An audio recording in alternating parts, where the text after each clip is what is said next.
Welcome back to our channel Chandra's home world. ಇವತ್ತಿನ ವಿಡಿಯೋದಲ್ಲಿ working ವುಮೆನ್ಸ್ಗೆ ಮನೆ ಮೇಂಟೈನ್ ಮಾಡಲು, ಹೋಮ್ ಮೇಕರ್ಸ್ಗೆ ಕೆಲಸಗಳು ಬೇಗ ಮುಗಿಸ್ಕೊಳ್ಳೋದಕ್ಕೆ ಉಪಯೋಗವಾಗುವಂತಹ 15ರಿಂದ 20 ಟಿಪ್ಸ್ನ ಶೇರ್ ಮಾಡ್ತಾ ಇದ್ದೀನಿ. ವಿಡಿಯೋ ತುಂಬ ಮೋಟಿವೇಶನಲ್ ಆಗಿರುತ್ತೆ. ವಿಡಿಯೋನ ಎಲ್ಲೂ ಸ್ಕಿಪ್ ಮಾಡ್ದಿರಾ ಕೊನೆವರೆಗೂ ನೋಡ್ತಾ ಹೋಗಿ. ವಿಡಿಯೋ ನೋಡೋದಕ್ಕಿಂತ ಮುಂಚೆ ನೀವೇನಾದ್ರೂ ನಮ್ಮ ಚಾನಲ್ನ ಫಸ್ಟ್ ಟೈಮ್ ವಿಸಿಟ್ ಮಾಡ್ತಾ ಇದ್ರೆ ಈಗಲೇ ಸಬ್ಸ್ಕ್ರೈಬ್ ಮಾಡಿಕೊಂಡು ಪಕ್ಕದಲ್ಲಿರುವಂಥ ಬೆಲ್ ಐಕನ್ನ ಕ್ಲಿಕ್ ಮಾಡಿ. ಬೆಲ್ ಐಕನ್ ಕ್ಲಿಕ್ ಮಾಡಿ ಆಲ್ ಆಪ್ಷನ್ ಕ್ಲಿಕ್ ಮಾಡೋದ್ರಿಂದ ನಾನು ನೆಕ್ಸ್ಟ್ ವಿಡಿಯೋ ಹಾಕಿದ ಕೂಡಲೇ ನಿಮಗೆ ನೋಟಿಫಿಕೇಶನ್ಸ್ ಅನ್ನೋದು ಬರುತ್ತೆ. ನೀವೇ ಫಸ್ಟ್ ಆಗಿ ನಮ್ಮ ವಿಡಿಯೋಸ್ನ ನೋಡ್ಬೋದು. ಇನ್ನು without delay let start the video. Working ವುಮೆನ್ಸ್ಗೆ ಟೈಮ್ ತುಂಬಾ ಪ್ರೀಶಿಯಸ್. ಹೋಮ್ ಮೇಕರ್ಸ್ಗೆ ಇನ್ ಟೈಮಲ್ಲಿ ಎಲ್ಲ ಕೆಲಸಗಳನ್ನ ಮುಗಿಸ್ಕೊಳ್ಬೇಕು ಅಂತ ಅನ್ಕೊಳ್ತಿರ್ತೀವಿ. ವರ್ಕಿಂಗ್ ಇರ್ಬೋದು, ಹೋಮ್ ಮೇಕರ್ ಇರ್ಬೋದು. ಸೊ ಇಬ್ಬರು ಕೂಡ ಕೆಲಸಗಳನ್ನ ಬ್ಯಾಲೆನ್ಸ್ ಮಾಡಿಕೊಂಡು ಟೈಮ್ನ ಯಾವ ತರ ಸೇವ್ ಮಾಡ್ಕೊಳ್ಬೋದು ಅಂತ ನೋಡೋಣವಾ. ಫಸ್ಟ್ಗೆ ಇಲ್ಲಿ ಅಬ್ಸರ್ವ್ ಮಾಡ್ದಂಗೆ ಫ್ಲೋರ್ ಮ್ಯಾಟ್ಸ್ನ ನಾನು ವಾಷಿಂಗ್ ಮಿಷಿನ್ ಅಲ್ಲಿ ವಾಶ್ ಮಾಡ್ತಾ ಇದ್ದೀನಿ. ಇದು ಅವರವರ ಅಭಿಪ್ರಾಯಕ್ಕೆ ತಕ್ಕಂತೆ ಕೂಡ ಚೇಂಜ್ ಮಾಡ್ಕೊಳ್ಬೋದು. ಸೊ ಈ ತರ ತುಂಬಾ ಕೊಳೆಯಾಗಿರುವಂಥ ಬಟ್ಟೆಗಳನ್ನ ವಾಶ್ ಮಾಡೋಕ್ಕಂತಾನೆ ಸಪ್ರೇಟ್ ಆಗು ಕೂಡ ಮಿಷನ್ ಸಿಗುತ್ತೆ, ಅದನ್ನು ಕೂಡ ಯೂಸ್ ಮಾಡ್ಕೊಳ್ಬೋದು.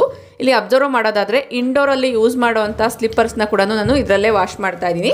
ಅದು ಫ್ಯಾಬ್ರಿಕ್ ಸ್ಲಿಪ್ಪರ್ಸ್ ಆಗಿರೋದ್ರಿಂದ. ಇಷ್ಟೊಂದು ಟೈಮ್ ಟೇಕಿಂಗ್ ಅಂತ ಕೆಲವರಿಗೆ ಅನಿಸ್ಬೋದು. ಟೈಮ್ ಅಂಡ್ ಎನರ್ಜಿ ಎರಡು ಕೂಡ ಪ್ರೀಶಿಯಸ್ ಆಗಿರುತ್ತೆ. ಒಬ್ಬೊಬ್ಬರ ಸಂದರ್ಭಕ್ಕೆ ತಕ್ಕಂಗೆ ಒಂದೊಂದು ರೀತಿ ನಾವು ಚೇಂಜಸ್ನ ಮಾಡ್ಕೊಳ್ಳೇಬೇಕಾಗತ್ತೆ. ಇನ್ನು ಈ ತರ ಫ್ಲೋರ್ ಮ್ಯಾಟ್ಸ್ನ ಮೆಷಿನಲ್ಲಿ ವಾಶ್ ಮಾಡಿದಾಗ ನಾನು ಈ ಒಂದು ಟ್ರಿಕ್ನ ಫಾಲೋ ಮಾಡ್ತೀನಿ. ಟಬ್ ಕ್ಲೀನಿಂಗ್ ಅನ್ನೋ ಆಪ್ಷನ್ನ ಸೆಲೆಕ್ಟ್ ಮಾಡ್ಕೊಳ್ತೀನಿ. ಇದರಿಂದ ಮಿಷಿನ್ ಟಬ್ ಕೂಡ ಒಂದ್ಸತಿ ಕ್ಲೀನ್ ಆಗುತ್ತೆ. ಮಿಷಿನ್ ಸರ್ವಿಸಿಂಗ್ ಬರ್ದೇನೆ ಮಿಷಿನ್ ಇನ್ನರ್ ಪಾರ್ಟ್ಸು ಕೂಡ ಕ್ಲೀನ್ ಆಗಿರೋದಕ್ಕೆ ಯೂಸ್ ಆಗುತ್ತೆ. ವೀಕ್ಲಿ ಒನ್ಸ್ ಈ ತರ ವಾಶ್ ಮಾಡ್ಕೊಂಡ್ರೆ ಬೆಟರು. ತುಂಬಾ ಜಾಸ್ತಿ ಕೊಳೆ ಆಗಿದೆ ಫ್ಲೋರ್ ಮ್ಯಾಟ್ಸ್ ಅಂದಾಗ ಸ್ವಲ್ಪ ಹೊತ್ತು ಸೋಕ್ ಮಾಡಿಬಿಟ್ಟು ಆಮೇಲೆ ಮಿಷಿನಲ್ಲಿ ವಾಶ್ ಮಾಡ್ಕೊಳ್ಬೇಕಾಗತ್ತೆ. ಅಬ್ಸರ್ವ್ ಮಾಡಿದ್ರಲ್ಲ ಎಷ್ಟು ನೀಟಾಗಿ ಕ್ಲೀನ್ ಆಗಿದೆ ಅಂತ. ಇವುಗಳನ್ನ ಕೈಯಲ್ಲಿ ವಾಶ್ ಮಾಡಬೇಕು ಅಂದರೆ ಮಿನಿಮಮ್ 1 ಅವರ್ ಆದರೂ ಟೈಮ್ ಬೇಕಾಗುತ್ತೆ. ಅದೇ ನಾವು ಮಿಷಿನಲ್ಲಿ ವಾಶ್ ಮಾಡ್ಕೊಳ್ಳೋದಾದ್ರೆ 2 ಅವರ್ಸ್ ಟೈಮ್ ಇಡಿಸಿದ್ರು ಕೂಡ ನಮ್ಮ ಎನರ್ಜಿ ಅನ್ನೋದು ಸೇವ್ ಆಗುತ್ತೆ. ಆ ಟೈಮಲ್ಲಿ ನಾವು ಬೇರೆ ಕೆಲಸಗಳ ಕಡೆ ಗಮನ ವಹಿಸ್ಬೋದು. ಇದೇ ಥರನೇ 4-5 ಬಟ್ಟೆ ಇದ್ರೂ ನಾನು ಯೂಶುವಲಿ ಮಿಷಿನಲ್ಲೇ ವಾಶ್ ಮಾಡ್ತಿರ್ತೀನಿ. ಸಪ್ರೇಟ್ ಆಗಿ ಮೆನ್ಸ್ ವೇರ್ ಇರ್ಬೋದು, ವುಮೆನ್ಸ್ ವೇರ್, ಕಿಡ್ಸ್ ವೇರ್, ಈ ಥರ ಎಲ್ಲ ಆಪ್ಷನ್ಸ್ ಅನ್ನೋದು ಇರುತ್ತೆ. ಅದ್ರ ಪ್ರಕಾರ ನಾವು ಫಾಲೋ ಮಾಡ್ಬೋದು. ಲಾಂಡ್ರಿ ಇರ್ಬೋದು, ಮಿಷಿನ್ಗೆ ಸಂಬಂಧಪಟ್ಟಂಗೆ ಸುಮಾರಷ್ಟು ಟಿಪ್ಸ್ನ ಶೇರ್ ಮಾಡಿದ್ದೀನಿ. ಅದಕ್ಕೆ ಸಂಬಂಧಪಟ್ಟಿರುವಂಥ ಪ್ಲೇ ಲಿಸ್ಟ್ನ ಡಿಸ್ಕ್ರಿಪ್ಷನ್ ಕೊಟ್ಟಿರ್ತೀನಿ. ಇಂಟ್ರೆಸ್ಟ್ ಇರೋರು ಚೆಕ್ ಮಾಡಿ. ನೆಕ್ಸ್ಟ್ ಒನ್, ಮನೆ ಡಸ್ಟ್ ಫ್ರೀ ಇರಬೇಕು, ಕೈ ಕಸ ಆಗದಿರನೆ ನೆಲ ಎಲ್ಲನೂ ಸ್ವಚ್ಛವಾಗಿರಬೇಕು ಅನ್ನೋದಾದರೆ vacuum cleaner is the best ಅಂತಲೇ ಹೇಳ್ಬೋದು. ಈಗಾಗಲೇ ಇದ್ರ ಬಗ್ಗೆ ನಾನು ಕೆಲವೊಂದು ವಿಡಿಯೋಸಲ್ಲಿ ಕೂಡ ಶೇರ್ ಮಾಡಿದ್ದೀನಿ. ರೀಸೆಂಟಾಗಿ ಇರುವಂಥ ವೀಡಿಯೋಸ್ನ ನೀವು ಅಬ್ಸರ್ವ್ ಮಾಡಿದರೆ ಗೊತ್ತೇ ಇರುತ್ತೆ. ಅದೇ ಥರ ಇಲ್ಲಿ ಇನ್ನೊಂದು ತೋರಿಸ್ದೆ ಅಲ್ವಾ, ಅದು ಕೂಡ ಒಂದು ಕ್ಲೀನಿಂಗ್ ಟೂಲ್ ಅಂತಲೇ ಹೇಳ್ಬೋದು.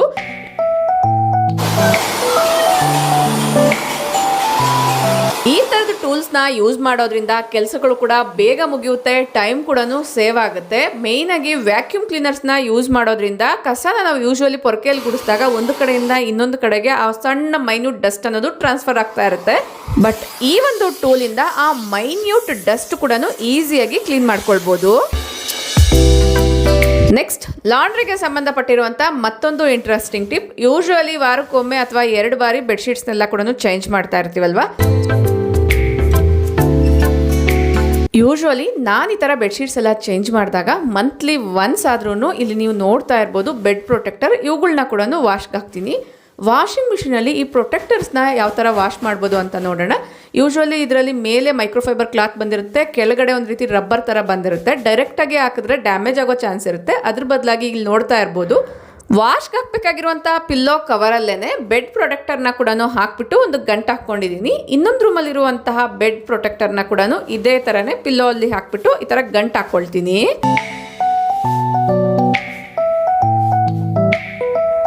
ಈಗ ಇದನ್ನ ಡೈರೆಕ್ಟಾಗಿ ಮಿಷಿನಲ್ಲಿ ಹಾಕಿದ್ರು ಕೂಡ ಬೆಡ್ ಪ್ರೊಟೆಕ್ಟರ್ಗೆ ಯಾವುದೇ ಥರ ಡ್ಯಾಮೇಜ್ ಆಗದಿರ ಇರುತ್ತೆ. ನಿಮ್ಮ ಮನೆಯಲ್ಲೂ ಈ ಥರ ಬೆಡ್ ಪ್ರೊಟೆಕ್ಟರ್ಸ್ ಏನಾದರೂ ಇದ್ರೆ ಈ ಒಂದು ಐಡಿಯಾ ಡೆಫಿನೆಟ್ಲಿ ಹೆಲ್ಪ್ಫುಲ್ ಆಗುತ್ತೆ ಅಂತ ಅಂದ್ಕೊಂಡಿದ್ದೀನಿ. ಇಷ್ಟ ಆದರೆ ಈಗಲೇ ಒಂದು ಲೈಕ್ ಮಾಡಿ.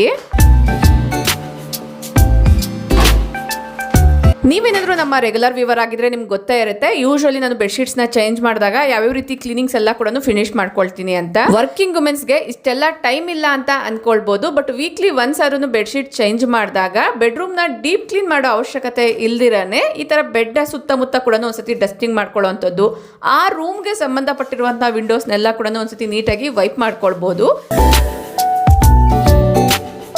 ಒಂದು ವೇಳೆ ಒಂದು ರೂಮ್ಗಿಂತ ಜಾಸ್ತಿ ಇದ್ರೆ ಒಂದೊಂದು ರೂಮ್ನ ಒಂದೊಂದು ದಿನ ಪ್ಲಾನ್ ಮಾಡಿಕೊಂಡು ಕೂಡ ಈ ಕೆಲಸಗಳನ್ನ ಮಾಡ್ಕೊಳ್ಬೋದು. ಯೂಶುವಲಿ ವಾರಕ್ಕೊಮ್ಮೆ ಬೆಡ್ಶೀಟ್ಸ್ನ ಚೇಂಜ್ ಮಾಡ್ತಾ ಇರ್ತೀನಿ. ಸೊ ಚೇಂಜ್ ಮಾಡಿದ ಪ್ರತಿ ಸರಿ ಕೂಡ ಆ ರೂಮ್ಗೆ ಸಂಬಂಧಪಟ್ಟಿರುವಂಥ ಕಿಟಕಿಗಳನ್ನ, ಬೆಡ್ ಸೈಡ್ ಟೇಬಲ್ನ, ಆಮೇಲೆ ಆ ಒಂದು ಬೆಡ್ ಸುತ್ತಮುತ್ತ ಬ್ಯಾಕ್ ರೆಸ್ಟ್ ಎಲ್ಲ ಏನಿರುತ್ತೆ ಅದನ್ನೆಲ್ಲ ಕೂಡ ಒಂದ್ಸತಿ ವೈಪ್ ಮಾಡ್ಕೊಳ್ತೀನಿ. ಟೈಮ್ ಅಡ್ಜಸ್ಟ್ ಆದಾಗ ಆ ರೂಮ್ಗೆ ಸಂಬಂಧಪಟ್ಟಿರುವಂಥ ಬಾಲ್ಕನಿನ ಕೂಡ ಒಂದ್ಸತಿ ನೀಟಾಗಿ ವೈಪ್ ಮಾಡ್ಕೊಳ್ತಿರ್ತೀನಿ. ಬಾಲ್ಕನಿಯಲ್ಲಿ ರೈಲಿಂಗ್ಸ್ ಎಲ್ಲ ಇರುತ್ತೆ ಅಲ್ವಾ, ಅದನ್ನೆಲ್ಲ ಕೂಡ ಒಂದು ವೆಟ್ ಕ್ಲಾತ್ ಇಂದ ಒಂದ್ಸತಿ ಒರೆಸ್ಬಿಟ್ಟು ಆಮೇಲೆ ಡ್ರೈ ಕ್ಲಾತ್ ಇಂದ ಒಂದ್ಸತಿ ವೈಪ್ ಮಾಡ್ಕೊಳ್ತೀನಿ. ಈ ತರ ಮಾಡೋದ್ರಿಂದ ಬೆಡ್ರೂಮ್ ಡೀಪ್ ಕ್ಲೀನಿಂಗ್ ಅವಶ್ಯಕತೆ ಇಲ್ಲದೇನೆ ಬೆಡ್ರೂಮ್ ಸ್ವಚ್ಛವಾಗಿರುತ್ತೆ. ಬೆಡ್ಶೀಟ್ ಚೇಂಜ್ ಮಾಡಿದ್ರೆ ಸಾಕಲ್ವಾ ಅಂತ ಅನ್ಕೊಳ್ಬೋದು. ಕಿಟಕಿಯಲ್ಲಿರುವಂಥ ಧೂಳೆಲ್ಲ ಕೂಡ ಚೇಂಜ್ ಮಾಡಿದ್ಮೇಲೆ ಹಾಕಿರುವಂಥ ಹೊಸ ಬೆಡ್ಶೀಟ್ ಮೇಲೆ ಕೂಡ ಬೀಳ್ಬೋದಲ್ವಾ. ಸೊ ಅದಕ್ಕೋಸ್ಕರ ಈ ತರ ಕೆಲವು ಸ್ಮಾರ್ಟ್ ಟ್ರಿಕ್ಸ್ನ ಫಾಲೋ ಮಾಡೋದ್ರಿಂದ ಕ್ಲೀನಿಂಗು ಕೂಡ ಈಸಿ ಆಗುತ್ತೆ, ಒಟ್ಟಿಗೆ ಎಲ್ಲ ಕೆಲಸಗಳು ಕೂಡ ಮುಗಿಸ್ಕೊಳ್ಬೋದು. ಇನ್ನು ಈ ಥರ ಬೆಡ್ಶೀಟ್ಸ್ ಎಲ್ಲಾನು ಚೇಂಜ್ ಮಾಡಿದಾಗ ಕಂಪಲ್ಸರಿ ಐರನ್ ಮಾಡಬೇಕಾಗಿರುವಂಥ ಬಟ್ಟೆಗಳನ್ನ ಕೂಡ ಆ ಫ್ರೆಶ್ ಆಗಿರುವಂಥ ಬೆಡ್ಶೀಟ್ ಮೇಲೇ ಐರನ್ ಮಾಡ್ಕೊಳ್ತೀನಿ. ಬಟ್ ಈ ಬಾರಿ ನಾನು ಐರನ್ ಕೆಲಸ ಎಲ್ಲ ಕೂಡ ಇಟ್ಕೊಳಕ್ ಹೋಗಿಲ್ಲ, ಟೈಮ್ ಸಾಕಾಗ್ಲಿಲ್ಲ ಅನ್ನೋದ್ರಿಂದ. ನೆಕ್ಸ್ಟ್, ಅಡುಗೆ ಕೆಲಸಗಳು ಕ್ವಿಕ್ ಅಂಡ್ ಇನ್ಸ್ಟೆಂಟ್ ಆಗಿ ಆಗಬೇಕು ಅಂದರೆ ಆದಷ್ಟು ಈ ಥರ ಸ್ಮಾರ್ಟ್ ಗ್ಯಾಜೆಟ್ಸ್ನ ಯೂಸ್ ಮಾಡಿದ್ರೆ ಬೆಟರು. ಡೈಲಿ ಬೇಸ್ಡ್ ವರ್ಕ್ಗೆ ಈ ಒಂದು ಗ್ಯಾಜೆಟ್ಸ್ ಮಾಡಿಸಿರುವಂಥದ್ದೇ ಹೇಳ್ಬೋದು. ಕೆಟಲ್ ಇರ್ಬೋದು, ಎಗ್ ಬಾಯ್ಲರ್ ಇರ್ಬೋದು, ಮತ್ತೆ ಈ ಒಂದು ಚಾಪರ್ ಇರ್ಬೋದು, ಇವುಗಳೆಲ್ಲ ಕೂಡ ವರ್ಕ್ನ ಫಾಸ್ಟ್ ಆಗಿ ಇನ್ಸ್ಟೆಂಟ್ ಆಗಿ ಮಾಡೋಕ್ಕೆ ಯೂಸ್ ಆಗುತ್ತೆ. ನೆಕ್ಸ್ಟ್, ಕೀಪ್ ಮಿನಿಮಮ್ ಕುಕ್ವೇರ್ ಇನ್ ಕಿಚನ್. ಅಡುಗೆ ಮಾಡೋಕ್ಕೆ ಉಪಯೋಗಿಸುವಂಥ ಪಾತ್ರೆಗಳನ್ನ ಎಷ್ಟು ನೆಸೆಸರಿ ಇದೆಯೋ, ನಮ್ಮ ಫ್ಯಾಮಿಲಿ ಸೈಜ್ ಎಷ್ಟಿದೆಯೋ ಅದ್ರ ಪ್ರಕಾರ ನಾವು ಕುಕ್ವೇರ್ನ ಸೆಲೆಕ್ಟ್ ಮಾಡಿಕೊಂಡು ಮಿನಿಮಮ್ ಥಿಂಗ್ಸ್ನ ಇಟ್ಕೊಂಡ್ರೆ ಬೆಟರ್. ಒಂದು ವೇಳೆ ಜಾಸ್ತಿ ಪಾತ್ರೆಗಳು ಈಗಾಗಲೇ ಮನೆಯಲ್ಲಿದೆ ಅನ್ನೋದಾದರೆ ಅವುಗಳನ್ನೆಲ್ಲ ಕೂಡ ಒಂದು ಸ್ವಲ್ಪ ಸ್ಟೋರೇಜ್ ಸ್ಪೇಸಲ್ಲಿ ಇಟ್ಬಿಟ್ಟು ಡೈಲಿ ಬೇಸ್ಡ್ ಮೇಲೆ ಯೂಸ್ ಮಾಡುವಂಥ ಯುಟೆನ್ಸಿಲ್ಸ್ನೆಲ್ಲ ಕೂಡ ಕ್ಯಾಬಿನೆಟ್ಸ್ನಲ್ಲಿ ಇಟ್ಕೊಂಡಾಗ ಮಿನಿಮಮ್ ಥಿಂಗ್ಸ್ನ ಜೋಡಿಸ್ಕೊಳ್ಳಿ. ಮನೆಯಲ್ಲಿ ಪೂಜೆ ಮಾಡಬೇಕು ಅಂತ ಪ್ರತಿಯೊಬ್ಬರಿಗೂ ಇರುತ್ತೆ, ಬಟ್ ಟೈಮ್ ಶಾರ್ಟೇಜಿಂದ ಕೆಲವೊಬ್ರು ಮಾಡದೇ ಇರ್ಬೋದು. ಇನ್ ಟೈಮಲ್ಲಿ ಪೂಜೆ ಕೆಲಸಗಳನ್ನ ಮುಗಿಸ್ಕೊಳ್ಬೇಕು ಅನ್ನೋದಾದರೆ ವೀಕ್ಲಿ ಅಥವಾ 50 days ಒನ್ಸ್ ಆದ್ರೂ ಪೂಜಾ ರೂಮ್ನ ಡೀಪ್ ಕ್ಲೀನ್ ಮಾಡಿಕೊಂಡು ಆರ್ಗನೈಸ್ ಮಾಡಿ ಇಟ್ಕೊಳ್ಳೋದಾದರೆ ಡೈಲಿ ಬೇಸ್ಡ್ ಮೇಲೆ ಪ್ರತಿದಿನ ಪೂಜೆ ಮಾಡೋಕ್ಕೆ ತುಂಬಾ ಉಪಯೋಗ ಆಗುತ್ತೆ.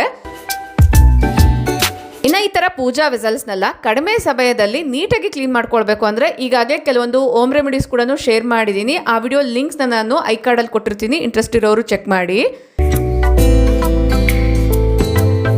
ವಾರಕ್ಕೊಮ್ಮೆ 15 ದಿನಕ್ಕೊಮ್ಮೆ ಈ ಥರ ಎಲ್ಲ ಪೂಜಾ ವೆಸಲ್ಸ್ನ ಕೂಡ ನೀಟಾಗಿ ಕ್ಲೀನ್ ಮಾಡಿಕೊಂಡು ಡೈಲಿ ಬೇಸ್ಡ್ ಮೇಲೆ ಜಸ್ಟ್ ದೀಪಗಳನ್ನ ಮಾತ್ರನೇ ಕ್ಲೀನ್ ಮಾಡಿಕೊಂಡ್ರೆ ಸಾಕಾಗುತ್ತೆ. ಪೂಜಾ ರೂಮ್ನ ಈಸಿಯಾಗಿ ಯಾವ ಥರ ಡೀಪ್ ಕ್ಲೀನ್ ಮಾಡ್ಕೊಳ್ತೀನಿ ಅಂತ ಈಗಾಗಲೇ ಒಂದು ವಿಡಿಯೋನ ಶೇರ್ ಮಾಡಿದ್ದೀನಿ, ಇಂಟ್ರೆಸ್ಟ್ ಇರೋರು ಚೆಕ್ ಮಾಡಿ. ವಾರಕ್ಕೊಮ್ಮೆ 15 ದಿನಕ್ಕೊಮ್ಮೆ ಈ ಥರ ಟೈಮ್ ಸಿಕ್ಕಾಗ ಪೂಜಾ ವೆಸಲ್ಸ್ ಎಲ್ಲ ಕೂಡ ಕ್ಲೀನ್ ಮಾಡಿ ಪೂಜಾ ರೂಮ್ನ ಡೀಪ್ ಕ್ಲೀನ್ ಮಾಡ್ಕೊಳ್ತೀನಿ. ಅವತ್ತಿನ ದಿನನೇ ಮೇನ್ ಡೋರ್ ಎಲ್ಲ ಕೂಡ ಒಂದ್ಸತಿ ಸ್ವಚ್ಛ ಮಾಡಿ ಅಲ್ಲೆಲ್ಲ ಸ್ವಸ್ತಿಕ್ ಅನ್ನೋದು ಬರ್ಕೊಳ್ತೀನಿ. ಸೊ ಇದರಿಂದ ಬೆಳಗಿನ ನಿತ್ಯ ಪೂಜೆನ ಈಸಿಯಾಗಿ ಮಾಡ್ಕೊಳ್ಬೋದು. ನೆಕ್ಸ್ಟ್, ವರ್ಕಿಂಗ್ ವುಮೆನ್ಸ್ಗೆ ಟೈಮ್ ತುಂಬ ಶಾರ್ಟೇಜ್ ಇರುತ್ತೆ ಅಲ್ವಾ. ಇನ್ ಟೈಮಲ್ಲಿ ನಾವು ಅಡುಗೆ ಕೆಲಸಗಳೆಲ್ಲ ಮುಗಿಸ್ಕೊಳ್ಬೇಕು ಅನ್ನೋದಾದರೆ ವೀಕ್ಲಿ ಮೀಲ್ ಪ್ಲಾನ್ ಅನ್ನೋದು ತುಂಬ ಇಂಪಾರ್ಟೆಂಟ್ ಆಗುತ್ತೆ. ನಾವು ಏನೇನು ಅಡುಗೆ ಮಾಡ್ತೀವಿ ಅದಕ್ಕೆ ಸಂಬಂಧಪಟ್ಟಿರುವಂಥ ಗ್ರಾಸರೀಸ್ನ ನಾವು ವೀಕ್ಲಿ ಒನ್ಸ್ ಅಥವಾ ಮಂತ್ಲಿ ಒನ್ಸ್ ಆದರೂ ಕೂಡ ಪರ್ಚೇಸ್ ಮಾಡಿ ಸ್ಟಾಕ್ ಇಟ್ಕೊಂಡ್ರೆ ಅಡುಗೆನ ನಾವು ಬೇಗ ಮುಗಿಸ್ಕೊಳ್ಬೋದು. ಲಾಸ್ಟ್ ಮಿನಿಟಲ್ಲಿ ಹರಿ ಆಗಬಾರ್ದು ಅನ್ನೋದಾದರೆ ಗ್ರಾಸರೀಸ್ನ ಆದಷ್ಟು ರೆಡಿಯಾಗಿ ಇಟ್ಕೊಳ್ಬೇಕಾಗತ್ತೆ. ನೆಕ್ಸ್ಟ್, ಅಡುಗೆ ಮನೆ ಸಿಂಕಲ್ಲಿರುವಂಥ ಟ್ಯಾಪ್ ಯಾವಾಗಲೂ ಶೈನಿಯಾಗಿರಬೇಕು ಅಂದರೆ ಪಾತ್ರೆಗಳು ತೊಳೆದಿದ್ದಾದಮೇಲೆ ಪ್ರತಿ ಸರಿ ಕೂಡ ಒಂದ್ಸತಿ ಆ ಟ್ಯಾಪ್ನ ಕ್ಲೀನ್ ಮಾಡಿದ್ರೆ ಬೆಟರ್. ಅಷ್ಟು ಟೈಮ್ ಇಲ್ಲ ಅಂತ ಅಂದವರು ವೀಕ್ಲಿ ಒನ್ಸ್ ಆದರೂ ಕೂಡ ಈ ಥರ ಕ್ಲೀನ್ ಮಾಡ್ಕೊಳ್ಬೋದು. ಈ ಥರ ಸ್ಟೀಲ್ ಟ್ಯಾಪ್ಸ್ನ ಕ್ಲೀನ್ ಮಾಡೋದಕ್ಕೋಸ್ಕರ ಸಿಫ್ ಅನ್ನೋ ಒಂದು ಲಿಕ್ವಿಡ್ ಸಿಗುತ್ತೆ. ಈ ಲಿಕ್ವಿಡ್ನ ಯೂಸ್ ಮಾಡ್ಕೊಳ್ಳೋದಾದರೆ ಟ್ಯಾಪ್ಸ್ನ ಈಸಿಯಾಗಿ ಎಫರ್ಟ್ಲೆಸ್ ಆಗಿ ಕ್ಲೀನ್ ಮಾಡ್ಕೊಳ್ಬೋದು. ಇದರ ಲಿಂಕ್ ಬೇಕಂದ್ರೆ ಕೂಡ ನಾನು ಡಿಸ್ಕ್ರಿಪ್ಷನಲ್ಲಿ ಮೆನ್ಷನ್ ಮಾಡಿರ್ತೀನಿ, ಇಂಟ್ರೆಸ್ಟ್ ಇರೋರು ಚೆಕ್ ಮಾಡಿ. ಜಸ್ಟ್ ಇದನ್ನ ಅಪ್ಲೈ ಮಾಡಿ ವಾಟರಿಂದ ವಾಶ್ ಮಾಡಿಬಿಟ್ಟು ಒಂದು ಬಟ್ಟೆಯಿಂದ ಒರೆಸಿದ್ರೆ ಸಾಕಾಗುತ್ತೆ, ತುಂಬ ಶೈನಿಂಗ್ ಅನ್ನೋದು ಬರುತ್ತೆ. ಈಗಾಗಲೇ ತುಂಬ ಹಾರ್ಡ್ ವಾಟರ್ ಸ್ಟೈನ್ಸ್ ಟ್ಯಾಪ್ಸ್ ಮೇಲೆ ಇದೆ ಅನ್ನೋದಾದರೆ ಇದೇ ಪ್ರೋಸೆಸ್ನ ಒಂದು 2-3 ಸತಿ ಆದ್ರೂ ರಿಪೀಟ್ ಮಾಡಿ ಕ್ರಮೇಣ ಇದು ನೀಟಾಗಿ ಕ್ಲೀನ್ ಆಗುತ್ತೆ. Next, ವಾಶ್ರೂಮ್ಸ್ಗೆ ಸಂಬಂಧಪಟ್ಟಿರುವಂಥ trick. ವಾಶ್ರೂಮ್ಸ್ನ ಯಾವಾಗಲೂ ಹೈಜಿನಿಕ್ ಆಗಿ ನೀಟಾಗಿ ಡ್ರೈ ಆಗಿ ಇಟ್ಕೊಳ್ಬೇಕಾಗತ್ತೆ. ಸೊ ಡ್ರೈ ಆಗಿ ಇಟ್ಕೊಳ್ಬೇಕು ಅನ್ನೋದಾದರೆ ಯೂಶ್ವಲಿ ನಾವು ಬಾತ್ ಮಾಡ್ತಿರ್ತೀವಲ್ವ, ಹೆಡ್ ಬಾತ್ ಮಾಡೋದಕ್ಕಿಂತ ಮುಂಚೆ ಒಂದ್ಸತಿ ಈ ಒಂದು ಟಾಯ್ಲೆಟ್ಸ್ನೆಲ್ಲ ಕೂಡ ಕ್ಲೀನ್ ಮಾಡ್ಕೊಳ್ಬೋದು. ಇದನ್ನು ಯಾವ ಥರ ಕ್ಲೀನ್ ಮಾಡ್ತಿದ್ದೆ ಅಂತ ಈಗಾಗಲೇ ನಾನು 1 ಇಯರ್ ಎಗೋ ಒಂದು ವಿಡಿಯೋನ ಶೇರ್ ಮಾಡಿದ್ದೀನಿ.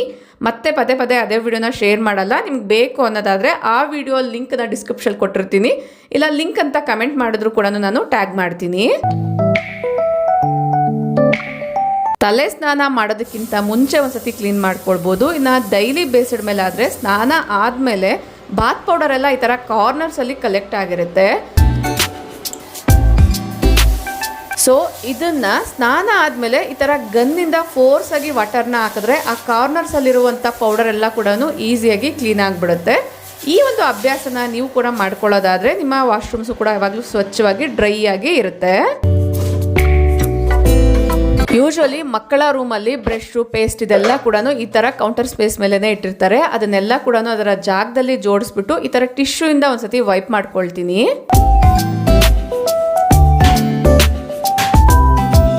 ಇದೇ ಥರ ಫ್ಲೋರ್ ಕ್ಲೀನಿಂಗು ಕೂಡ ನೀವೇ ಮಾಡ್ಕೊಳ್ತೀರಾ ಅನ್ನೋದಾದರೆ ಈ ಒಂದು ಸ್ಪಿನ್ ಮಾಫ್ ಬೆಸ್ಟ್ ಅಂತಲೇ ಹೇಳ್ಬೋದು. ಇದು ಕಾಂಪ್ಯಾಕ್ಟ್ ಬಕೆಟ್ ಜೊತೆಗೆ ಬರುತ್ತೆ. ವಾಟರ್ನ ಎಲ್ಲಿವರೆಗೂ ಹಾಕ್ಕೊಳ್ಬೇಕು ಅನ್ನೋದು ಕೂಡ ಮಾರ್ಕ್ ಕೊಟ್ಟಿರ್ತಾರೆ. ಇಲ್ಲಿ ನೀವು ನೋಡ್ತಿರ್ಬೋದು, ಕೈ ತೇವ ಆಗದಿರನೇ ಸೊ ನಾವು ಮಾಫ್ನ ನೀಟಾಗಿ ಸ್ಕ್ವೀಸ್ ಔಟ್ ಮಾಡ್ಕೊಳ್ಬೋದು. ಇದಕ್ಕೆ ಎಕ್ಸ್ಟ್ರಾ ರೀಫಿಲ್ಸ್ ಕೂಡ ಕೊಟ್ಟಿರೋ ಕಾರಣ ಮನೆ ಒಳಗಡೆ ಒಂದು ಮಾಫ್ನ ಮತ್ತು ಮನೆ ಹೊರಗಡೆ ಒರೆಸ್ಬೇಕಾದ್ರೆ ಒಂದು ರೀಫಿಲ್ನ ಚೇಂಜ್ ಮಾಡ್ಕೊಳ್ಬೋದು. ಈ ಮಾಫ್ ಯೂಸ್ ಮಾಡೋದು ಕೂಡ ತುಂಬ ಸುಲಭ. ಬಕೆಟ್ ತುಂಬ ಸ್ಟ್ರಾಂಗ್ ಆಗಿರೋದ್ರಿಂದ ತುಂಬ ವರ್ಷಗಳವರೆಗೂ ಕೂಡ ಬಾಳಿಕೆ ಬರುತ್ತೆ.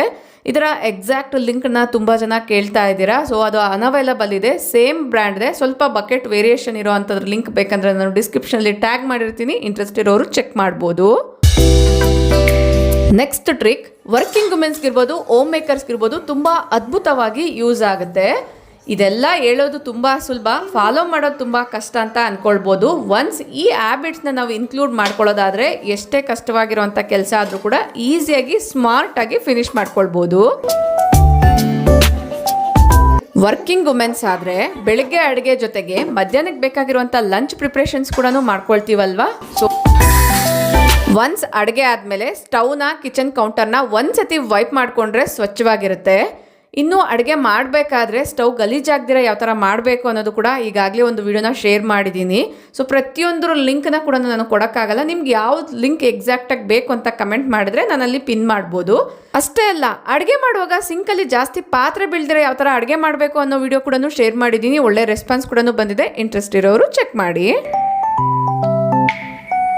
ಈ ಒಂದು ಲಾಂಡ್ರಿ ಟಿಪ್ ಬೆಸ್ಟ್ ಆಗಿ ವರ್ಕ್ ಆಗುತ್ತೆ. ವಾಷಿಂಗ್ ಮಿಷಿನ್ ನೀವೇನಾದ್ರು ಯೂಸ್ ಮಾಡ್ತೀರಾ ಅನ್ನೋದಾದರೆ ನೈಟಲ್ಲೇ ಡಿಲೇ ಅನ್ನೋ ಆಪ್ಷನ್ನ ಸೆಲೆಕ್ಟ್ ಮಾಡ್ಕೊಳ್ಬೋದು. ಯಾವ ಥರ ಸೆಲೆಕ್ಟ್ ಮಾಡ್ಕೊಳ್ಳೋದು ಅಂತ ಈಗಾಗಲೇ ಸುಮಾರಷ್ಟು ವೀಡಿಯೋಸಲ್ಲಿ ಶೇರ್ ಮಾಡಿದ್ದೀನಿ. ಪ್ರತಿ ಮಿಷಿನಲ್ಲೂ ಕೂಡ ಈ ಒಂದು ಆಪ್ಷನ್ ಅದು ಇರುತ್ತೆ. ನೈಟಲ್ಲೇ ಬಟ್ಟೆಗಳನ್ನೆಲ್ಲ ಮಿಷಿನಲ್ಲಿ ಹಾಕಿಬಿಟ್ಟು ಡಿಲೇ ಅನ್ನೋ ಆಪ್ಷನ್ನ ಸೆಲೆಕ್ಟ್ ಮಾಡಿಕೊಂಡು ಬೆಳಗಿನ ಜಾವ 4 ಗಂಟೆ 5 ಗಂಟೆಗೆ ರನ್ ಆಗೋ ಥರ ಕೂಡ ಇಟ್ಕೊಳ್ಬೋದು.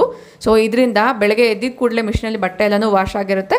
ಇನ್ ಟೈಮಲ್ಲಿ ನಾವು ಬಟ್ಟೆಗಳನ್ನ ಕೂಡ ಒಣಗಾಕ್ಬೋದು.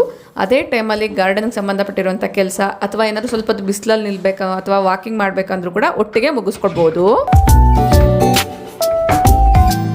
ತಿಂಗಳಿಗೊಮ್ಮೆ ಟೈಮ್ ಇದ್ದಾಗ ಕ್ಲೋಸೆಟ್ಸ್ನ ಅಥವಾ ಕಬೋರ್ಡ್ಸ್ನ ನೀಟಾಗಿ ಆರ್ಗನೈಸ್ ಮಾಡ್ಕೊಳ್ಬೋದು. ಒನ್ಸ್ ಆರ್ಗನೈಸ್ ಆಯಿತು ಅಂದರೆ ಆ ಒಂದು ಆರ್ಗನೈಸಿಂಗ್ ಕ್ಯಾಬಿನೆಟ್ಸ್ನ ಮೇಂಟೈನ್ ಮಾಡೋದು ಡೈಲಿ ಬೇಸ್ಡ್ ಮೇಲೆ ತುಂಬ ಈಸಿ ಆಗುತ್ತೆ. ಪದೇ ಪದೇ ಹೇಳ್ತಾರಲ್ವಾ ಅಂತ ಅಂದ್ಕೊಳ್ದೇ ಇರೋದಾದರೆ ಈ ಒಂದು ಕ್ಲೋಸೆಟ್ ಅಥವಾ ಕಬೋರ್ಡ್ಗೆ ಸಂಬಂಧಪಟ್ಟಿರುವಂಥ ಆರ್ಗನೈಸೇಷನ್ ಟಿಪ್ಸ್ನ ಕೂಡ ಈಗಾಗಲೇ ನಾನು ಓಲ್ಡ್ ವಿಡಿಯೋಸಲ್ಲಿ ಶೇರ್ ಮಾಡಿದ್ದೀನಿ. ಸೊ ತುಂಬ ಅದ್ಭುತವಾಗಿ ಅವು ಉಪಯೋಗ ಆಗುತ್ತೆ. ಇಂಟ್ರೆಸ್ಟ್ ಇರೋರು ಡೆಫಿನೆಟ್ಲಿ ಚೆಕ್ ಮಾಡಿ, ಇಲ್ಲಾಂದರೆ ಲಿಂಕ್ ಅಂತ ಕಮೆಂಟ್ ಮಾಡಿ. ಈ ಥರ ಕೆಲವೊಂದು ಆರ್ಗನೈಸರ್ಸ್ನ ಯೂಸ್ ಮಾಡಿಕೊಂಡು ಕಬೋರ್ಡ್ಸ್ನ ನೀಟಾಗಿ ಆರ್ಗನೈಸ್ ಮಾಡಿ ಇಟ್ಕೊಳ್ಳೋದಾದರೆ ಪ್ರತಿನಿತ್ಯ ಕೂಡ ಇವುಗಳನ್ನ ಮೇಂಟೈನ್ ಮಾಡೋದು ಈಸಿ ಆಗುತ್ತೆ.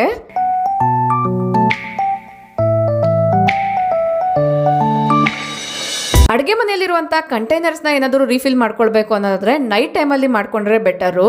ಹೈಜಿನಿಕ್ ಆಗಿ ಅಡುಗೆ ಮನೆನ ಇಟ್ಕೊಳ್ಳೋದಕ್ಕೋಸ್ಕರ ವಾರಕ್ಕೊಮ್ಮೆ ಆದ್ರೂ ಅಂಡರ್ ಸಿಂಕ್ ಏರಿಯಾ ಅಂದರೆ ಸಿಂಕ್ ಕೆಳಗಡೆ ಎಲ್ಲ ಕೂಡ ಒಂದ್ಸತಿ ವೈಪ್ ಮಾಡಿಕೊಂಡು ಕ್ಲೀನ್ ಮಾಡ್ಕೊಳ್ಳೋದಾದರೆ ತುಂಬ ನೀಟಾಗಿರುತ್ತೆ ಮತ್ತು ಬ್ಯಾಡ್ ಸ್ಮೆಲ್ ಎಲ್ಲ ಬರ್ದಿರ ಇರುತ್ತೆ. ಫ್ರಿಜ್ಜಲ್ಲಿ ತರಕಾರಿ ಎಲ್ಲ ಜೋಡಿಸೋದಕ್ಕಿಂತ ಮುಂಚೆ ಫ್ರಿಜ್ನ ಕೂಡ ಒಂದ್ಸತಿ ವೈಪ್ ಮಾಡಿಕೊಂಡು ಆಮೇಲೆ ತರಕಾರಿಗಳನ್ನ ಜೋಡಿಸ್ಕೊಂಡ್ರೆ ಡೀಪ್ ಕ್ಲೀನಿಂಗ್ ಅವಶ್ಯಕತೆ ಅನ್ನೋದು ಬರಲ್ಲ. ಫ್ರಿಡ್ಜ್ ಎಷ್ಟೇ ನೀಟಾಗಿದೆ ಅಂದ್ರೂ ವಾರಕ್ಕೊಮ್ಮೆ ಅದರಲ್ಲಿ ತರಕಾರಿ ಜೋಡಿಸೋದಕ್ಕಿಂತ ಮುಂಚೆ ಒಂದ್ಸತಿ ಬಟ್ಟೆಯಿಂದ ಒರೆಸ್ಕೊಂಡು ಆಮೇಲೆ ಕಂಟೈನರ್ಸ್ನ ಇಟ್ಕೊಂಡ್ರೆ ನೋಡೋಕ್ಕೆ ನೀಟಾಗಿ ಹೈಜಿನಿಕ್ ಆಗಿ ಇರುತ್ತೆ. ಹಳೆ ತರಕಾರಿ ಏನಾದರೂ ಇದ್ರೂ ಕೂಡ ನಾವು ಅದೇ ಟೈಮಲ್ಲೇ ಚೆಕ್ ಮಾಡ್ಕೊಳ್ಬೋದು. ಕೆಲವೊಂದ್ಸರಿ ಸ್ಟೀಲ್ ಕಂಟೈನರ್ಸ್ ಎಲ್ಲ ಇಟ್ಟಿರ್ತೀವಿ, ಅದರಲ್ಲಿ ಏನು ಇಟ್ಟಿದ್ದೀವಿ ಅನ್ನೋದು ಕೂಡ ಗೊತ್ತಿರಲ್ಲ. Next, last but not least, very important, working ವುಮೆನ್ಗಿರ್ಬೋದು, ಹೋಮ್ ಮೇಕರ್ಗಿರ್ಬೋದು, ಫ್ಯಾಮಿಲಿ ಹೆಲ್ಪ್ ಅನ್ನೋದು ತುಂಬಾನೇ ಮುಖ್ಯ ಆಗುತ್ತೆ. ಯಾವುದೇ ಥರದ ಕೆಲಸ ಆದ್ರೂ ಮಾಡೋಕ್ಕಾಗಲ್ಲ ಅಂದಾಗ ಫ್ಯಾಮಿಲಿ ಮೆಂಬರ್ಸ್ನ ಕೇಳಿ ಹೆಲ್ಪ್ ತಗೊಳ್ಳೋದು ತುಂಬಾನೇ ಒಳ್ಳೆ ಆಪ್ಷನ್. ಹೆಲ್ಪ್ ಕೇಳಿಲ್ಲ ಅಂದ್ರೂ ಅವರಷ್ಟಕ್ಕೆ ಅವರೇ ಬಂದು ಮಾಡುವಂಥ ಹ್ಯಾಬಿಟ್ ತುಂಬ ಜನರಿಗೆ ಇರುತ್ತೆ. ಬಟ್ ಕೆಲವೊಬ್ಬರಿಗೆ ಹೆಲ್ಪ್ ಕೇಳಿದ್ರು ಕೂಡ ಮಾಡೋ ಅಂಥದ್ದು ಕಷ್ಟ ಇರುತ್ತೆ. ಅಂಥ ಟೈಮಲ್ಲಿ ಆದಷ್ಟು ನಾವೇ ಹೆಲ್ಪ್ ಕೇಳಿ ಮಾಡಿಸ್ಕೊಂಡ್ರೆ ಬೆಟರ್. ಅರ್ಜೆಂಟ್ ಇದ್ದಾಗ, ಹರಿಬರಿ ಇದ್ದಾಗ ಈ ಥರ ಆಪ್ಷನ್ಸ್ನ ಸೆಲೆಕ್ಟ್ ಮಾಡಿಕೊಂಡ್ರೆ ಬೆಟರ್. ನಿಮ್ಮ ಒಪಿನಿಯನ್ ಏನು ಕಮೆಂಟ್ ಮಾಡಿ ತಿಳಿಸಿ. ಐ ಹೋಪ್ ಈ ವಿಡಿಯೋ ನಿಮ್ಮೆಲ್ಲರಿಗೂ ಇಷ್ಟ ಆಗಿದೆ, ಯೂಸ್ಫುಲ್ ಆಗಿದೆ ಅಂತ ಅನ್ಕೊಳ್ತೀನಿ. ವಿಡಿಯೋ ಇಂಟ್ರೆಸ್ಟಿಂಗ್ ಆಗಿತ್ತು ಅನ್ಸಿದ್ರೆ ಈಗಲೇ ಒಂದು ಲೈಕ್ ಮಾಡಿ, ನಿಮ್ಮ ಫ್ರೆಂಡ್ಸ್ ಆ್ಯಂಡ್ ಫ್ಯಾಮಿಲಿ ಜೊತೆಗೂ ಶೇರ್ ಮಾಡಿ. ನಿಮ್ಮ ಅನಿಸಿಕೆ ಅಭಿಪ್ರಾಯಗಳನ್ನ ಕಮೆಂಟಲ್ಲಿ ತಿಳಿಸಿ. Thank you for watching. ನಮಸ್ತೆ.